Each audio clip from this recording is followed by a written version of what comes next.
Allegations come in different forms. When an accusation is made, the burden of proof is left for the accuser. When a not so influential person is accused, oftentimes the person feels insulted, abashed, and left thinking and worrying about how best to fight back. But what happens when a politician is accused? What happens when someone who has been voted to represent the people is accused of sexual malfeasance? Will there be room for enough explanation to prove the accuser wrong?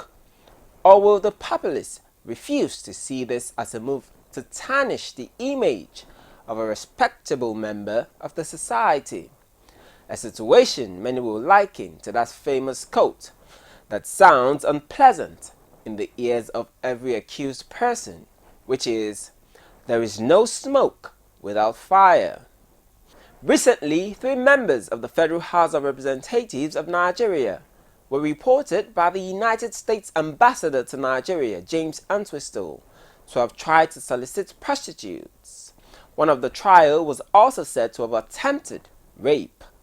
Would you like to know how these members of the House of Representatives have reacted to this allegation? Do join me after the break for more. I am Oluyemisi Olubi, and welcome to Political Arena. One unique thing about democracy is freedom of speech. Who is Alimodu Sharif? One interesting thing about freedom of speech is that it keeps politicians scathingly vocal. If Buhari is confident of himself, let us visit his own administration. I think it's stupid for anybody to say that. As battlefield and intriguing as politics is, when politicians discuss the economy, we can't help but wonder if the giant of Africa will rise again. Everybody who has been sworn in today realizes the fact that it's a call to action. We've been asked to deliver change. Our government shall continue more decisively to implement its policies with respect for the economy and in other areas. We watch them pledge loyalties. If I will be the last man standing, I will remain in peace. We vote for them and we empower them. Join me, Oluyemisi, on Political Arena as we keep an eye on politics every Sunday at 9:15 p.m. and a repeat broadcast on Tuesdays at 1:15 p.m. Welcome back. Mohammed Garba Gololo, representing APC Bauchi, Samuel Ikon, representing PDP Akwa Ibom, and Mark Bila, representing APC Benue. These are the names of the accused. In defense of themselves, Samuel Ikon has written to the United States Ambassador and threatened legal action in a competent court, both in the United States and in Nigeria. In the same vein, Mark Bila has tendered the matter on the floor of the representatives, spitting a semblance of venom. Speaker, my honorable colleagues, it is no longer news that in the last couple of days, the Nigerian media has been awash with allegations against me and 2 other members of this very hallowed chambers. Allegations that were revealed via a supposedly private diplomatic correspondence between the U.S. ambassador to Nigeria and your very good self, Mr. Speaker. And in this letter, the U.S. ambassador claims that one of the members of the team, of the group of House of Reps members who went for the IVLP program, grabbed a housekeeper in a hotel in Cleveland, and that 2 of us spoke to car park attendants to ask for prostitutes. Now, it's important that this matter is already in the public domain, so we need to address this specifically on the floor of the House.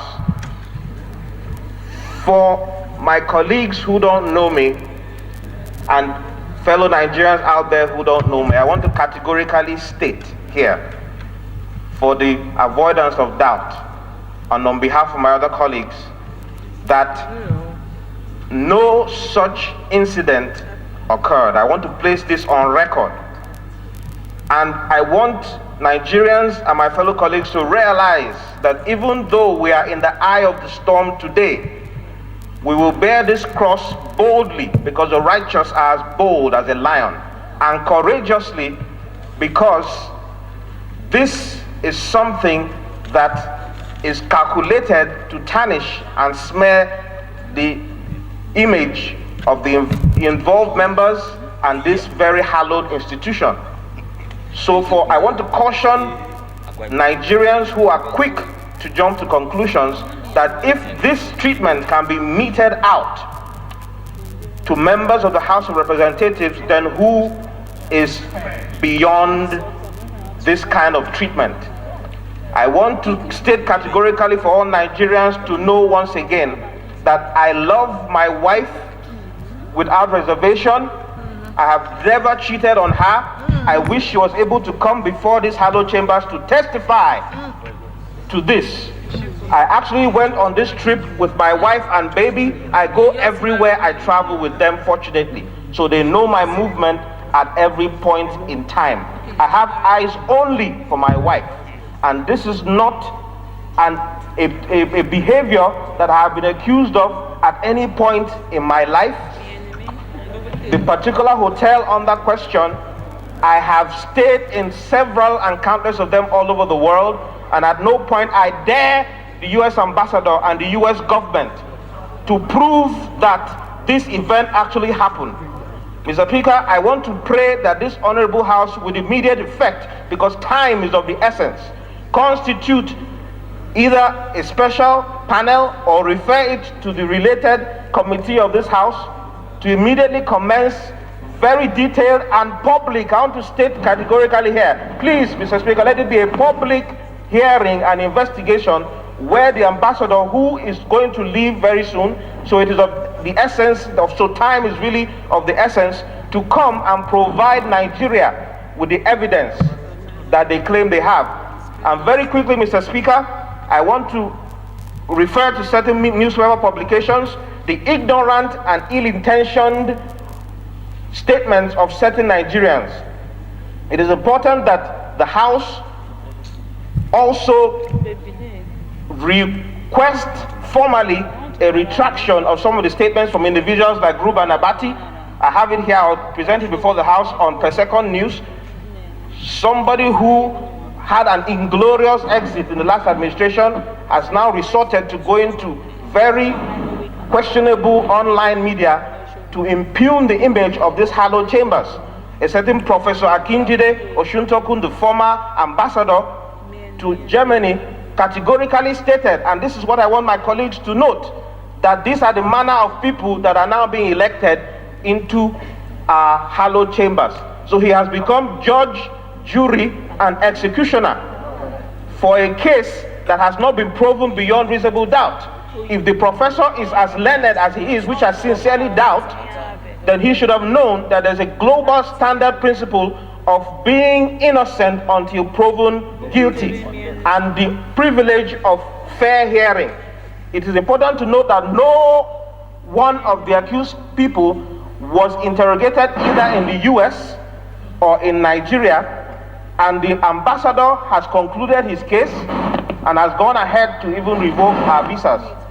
I would not want to take too much time for this hallowed chamber, but Mr. Speaker, it is important at this juncture that the image of these hallowed chambers, once again, we are in the eye of the storm, because this is what Nigerians wait for, every opportunity to malign the image of the National Assembly.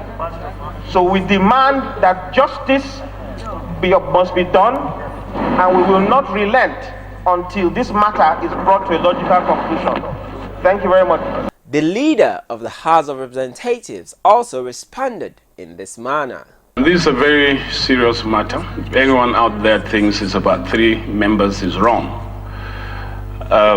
In the past, very few Nigerians were engaged in what is known as advance fee fraud, but that became the global standard by which all of us were judged. Remember one time when I was doing my master's in the UK, A certain person approached me and said, wow, you are a Nigerian, you must be very smart. I want to befriend you because you teach me how to make money. You know, that was the kind of impression out there. So if we think it's just about the House and about 3 members of the National Assembly, we're wrong. If care is not taken, that will become the standard by which all of us, not just members, even Nigerians, will be judged. So this is a very serious issue, and like Mark Biller said, on behalf of the others who were accused, you don't have to appeal to Caesar in this case. Otherwise, I would have said to Caesar, you have appealed, to Caesar you shall go.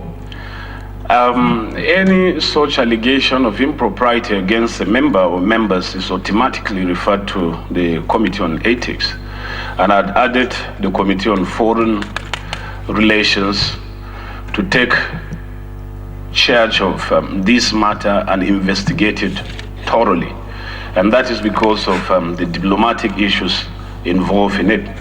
And so maybe this gives me the opportunity to formally announce here and before Nigerians that the matter is before the Ethics Committee and Foreign Affairs Committee of the House.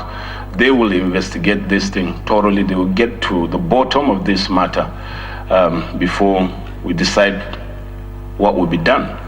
But like the Chairman Foreign Relations Committee said, I guess it's important for me to reiterate this, that the standard in the United States is that an accused person is deemed innocent until is proven guilty. It's the same standard under our jurisprudence. So no matter what we will conjure from this allegation, it's not enough under the law to conclude that someone is guilty until the standard in the US, the standard in Nigeria is complied with. And I've had calls to engage with the media, with users of social media, to caution that there was no need jumping into conclusion on this matter since the matter is under investigation. So anyone who has evidence can now approach the committee and tender those evidence to enable us to arrive at the truth. So formally, the matter is referred to the Joint Committee on Ethics, Foreign Relations Committees of the House. Innocent until proven guilty, and the law is greater than anyone. We'll go for a short break now, and when we return, we take a look at another man who has been in the news lately after being accused of receiving funds from the monies that were put in place by the Nigerian government to fight Boko Haram insurgency. I'm talking about none other than the ever controversial governor of Ekiti State, Ayodele Fayose. One unique thing about democracy is freedom of speech. Who is Alimo the Sheriff? One interesting thing about freedom of speech is that it keeps politicians scathingly vocal. If Buhari is confident of himself, let us visit his own administration. I think it's stupid for anybody to say that. As battlefield and intriguing as politics is, when politicians discuss the economy, we can't help but wonder if the giant of Africa will rise again. Everybody who has been sworn in today realizes the fact that it's a call to action. We've been asked to deliver change. Our government shall continue more decisively to implement its policies in respect for the economy and in other areas. We watch them pledge loyalties. If I will be the last man standing, I will remain in peace. We vote for them and we empower them. Join me, Oli on Political Arena as we keep an eye on politics every Sunday at 9:15 p.m. and a repeat broadcast on Tuesdays at 1:15 p.m. Here in Zenith Bank, I got a win that the FCC blocked my account, the account of some of my associates. And I see this as very illegal. We want to fight corruption. We fight corruption based on rule of law. I am a sitting governor, and under Section 308 of the Nigerian Constitution, I enjoy immunity. When this happened, when they tried to do this in 2006, when they were trying me for poultry protest, poultry project that they said I took 1.2 billion and they took 1.2 billion. I want to say very clearly, the court refused to attach my property or my account. Because as a sitting governor, I enjoy immunity, and you must fight, you must do everything you want to do within the ambits of the law. This government has no respect for constitutional provisions. They should not be in a hurry. In 2018, I will be done. I will come to them myself. I've gone beyond, I've become a figure in this country that I have nowhere to go. If they will recall, I came to EFCC myself in 2006. This rascality of EFCC must stop. If they like, let them investigate the whole world. I want to ask them, did they not contest election? Where did they get the funds from? Is it because they're sitting government now? Nobody can ask them questions. So every other person that has done election apart from APC, right, apart from APC, it's only PDP that are no about because they did election. I've said it very clearly.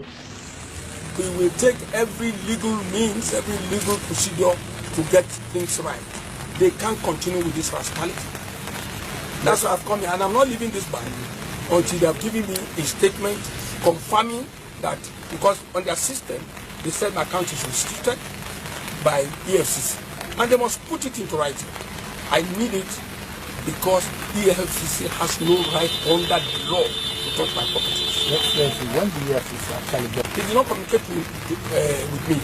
We got to know all these their moves. As a leader, I must have a security report. They've started harassing a lot of people, doing all sorts. It's not new. It's not new. I fight every day, and God gives me victory every day. That's their way. They want to destabilize this state. They want to take this state at all costs, and it's not going to be possible. I am on ground, and I'm not going to shy away. For life and death, I'm not somebody who's going to shy away. For incarceration, I'm not that kind of character. Yes, with this latest development now, what are your plans now? Are you proceeding to I just said we will use every legal means to discharge them, to get them to obey constitutional provisions. You can investigate me, keep on investigating, it's your right. But you will not coerce me and take away my rights. I will not accept. When is this going to get to you? Well, I've had this information for some time now. I only did my own investigation to get to the bank and confirm. And I came to the bank personally today, coded, and I saw everything. And I want to tell them they have no powers to do that. No power. So how do you want to make transactions? I actually came to they have no power. If you want to restrict my account, you must be through due process. And the due process says I enjoy immunity under section 308 of the Nigerian Constitution. There's no doubt the EFCC has acted on the right. With this latest investigation, you find out.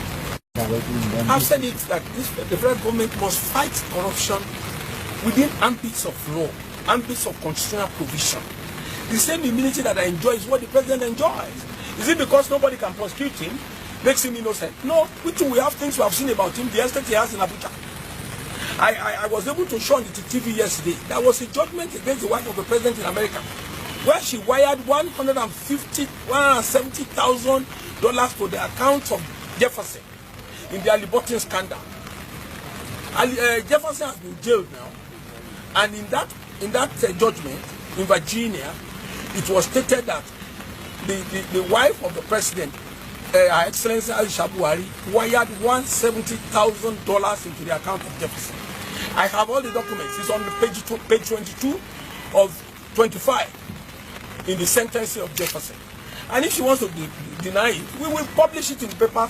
We will serialize the judgment. After seeing and hearing all that, one can't help but wonder why Fayose waited till the EFCC froze his account before coming out with such information. Could it be that the governor's interpretation of the recent development is that it's all a political witch hunt? It might interest you to know that the president's wife has come out to debunk this allegation, and also went as far as going on Twitter to call Governor Ayodele Fayose of Ekiti State a mad dog. Well, all Nigerians, including myself, await the eventual result of this interesting development. Still on matters of allegations, which of course seems to be cropping up everywhere lately, we go to the Nigerian Senate, where the Senate President Bukola Saraki and his deputy Ike Ekweremadu is alleged to have forged the Senate standing orders. The federal government on June 10, 2016 filed charges against the Senate President and his deputy at the Federal Capital Territory High Court, Abuja, over the alleged forgery of the Senate standing orders. The immediate past clerk of the National Assembly, Abubakar Maikasuwa, and the clerk of the Senate, Benedict Efeturi, were also included in the charge. This is coming about a year after the submission of police reports to the Office of the Attorney General of the Federation by the Nigerian Police. Meanwhile, Senator Aliu Sabi Abdullahi, who is also the Senate Committee Chairman on Media and Public Affairs, is describing the charge as a coup against the legislature, with the ignoble aim to undermine its independence and subject the lawmaking institution to the whims and caprices of the executive. Furthermore, Senator Dino Melaye frowned at the latest developments, calling it an attempt to strangulate the legislature. My colleagues, this Senate notes with regret the defiant act of the Attorney General of the Federation and his office of contemptuously disregarding a binding decision of the Federal High Court without a pending appeal by the police and the Attorney General on the same matter in which the Federal High Court had decided. To file charges against the leadership of the National Assembly is a gross violation of the Attorney General's official calling, an attempt to overthrow the legislative arm of government and force autocracy on our body politic. Therefore, the Senate hereby resolves as follows. 1. Mandate the Senate Committee on Judiciary, Legal Matters and Human Rights to within 2 days summon the Attorney General of the Federation to explain and justify with evidence, I repeat, with evidence, the basis for its actions and where it does not constitute gross misconduct, incompetence, contempt of courts and court processes and abuse of office. Prayer 2, that our rule is not fake, is not forged, and it is the authentic Senate rule that has been enforced. If the rule is fake, then the budget we have received is also fake and illegal. Mr. President, I want to also remind the executive that this same rule is what we quoted when we responded to a communication from Mr. President to have a short joint session with the President of South Africa. This same rule is what we used in the screening of all the ministers of the Federal Republic of Nigeria, including the Attorney General of the Federation. This same rule, if it is fake, the position of Attorney General as the Minister of Justice is also illegal. I also want to say, Mr. President, that this same rule is what we use in the screening of service chiefs on the floor of this chamber. This same rule is what we use in the screening of the chairman of FIRS. This same rule is what we use in screening the executive vice chairman of Nigerian Communication Commission. This same rule is what we use in screening the INEC chairman. This same rule is what we use in screening the MD of ANCON. This same rule is what we use in receiving the 2016 Appropriation Act by Mr. President. This same rule is what we use in passing that same budget that is now an act of this Parliament. So if this rule put together, we have considered it in receiving Mr. President on 2 different occasions, and if Mr. President responded accordingly, then this fake rule will give birth to illegality of all we have done with it. But I want to say that we have no fake rule. I want to say without fear or favor that what we used on the 9th of June 2015 was regularized on the 10th of June 2016. by the hazard of the tenth that was adopted and vote and proceedings voted without any objection. That rule was adopted on the 10th of June by the resolution of this Senate in approving the vote and proceedings of the 9th of June 2016. This is to correct the very parochial, myopic and porous perception of those who want to divide this Senate. This Senate will remain committed to the ideals of democracy. This Senate, without fear of favor, will continue to do only those things that will promote the unity and prosperity of this country. And we should not be cowed. May we never see that day when the legislature will become an appendage or a department of the executive. I so move, Mr. President. One beautiful thing about a democratic government is that everyone always has something to say. How this tussle between the federal government and the Senate will end is something everyone is willing to see, as it is all marred with allegations of forgery, false asset declaration, witch hunting, and all sorts of happenings that one expects will only happen in a Nollywood movie. On that note, we come to the end of today's edition of Political Arena. If you would like to rub minds with us or share your opinion on any recent political developments, please tweet at us at Political Arena 1. I am Oluyemisi Olubi, and on behalf of myself and the entire Political Arena crew, I say thanks for watching and have a great day.